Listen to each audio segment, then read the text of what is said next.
After that message, nothing happened. No late-night calls, no secret meetings, no lines crossed any further, and somehow, that made everything heavier. Ethan kept his distance.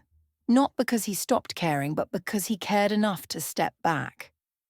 We passed each other at work again, the same hallways, the same routines. But now there was restraint, a silence that wasn't empty, it was deliberate. At home, Mark noticed something. Not Ethan, not messages, not secrets.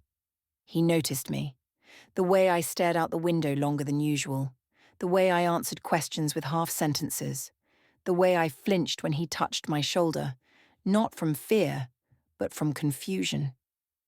One night, after Emma was asleep, Mark sat beside me on the couch.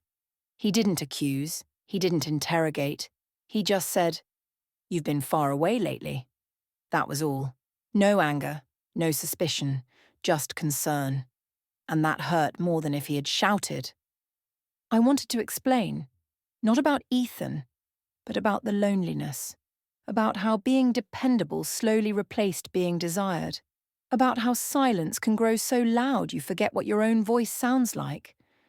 But the words felt dangerous, because once spoken they would change things forever. So I said, "I'm just tired." And he nodded, because that answer was easier for both of us. The next morning, I watched Mark help Emma tie her shoes. She laughed when he got it wrong. He laughed too.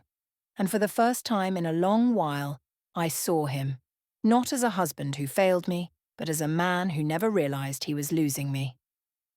Later that day, Ethan and I crossed paths one last time. He stopped. Not close, not far, just enough.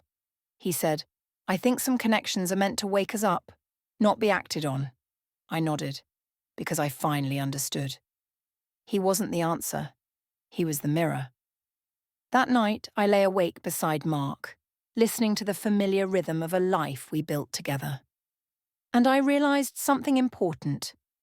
Emotional betrayal doesn't always mean choosing someone else. Sometimes it means avoiding the hard conversations with the person who chose you first. I haven't made a dramatic decision. I haven't walked away. But I've stopped pretending that silence is harmless, because now I know what I'm capable of feeling.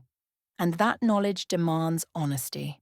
Some stories end with affairs, some end with confessions. Mine ends with awareness, with the understanding that love doesn't disappear loudly. It fades quietly, unless you notice it in time. And this time, I'm paying attention.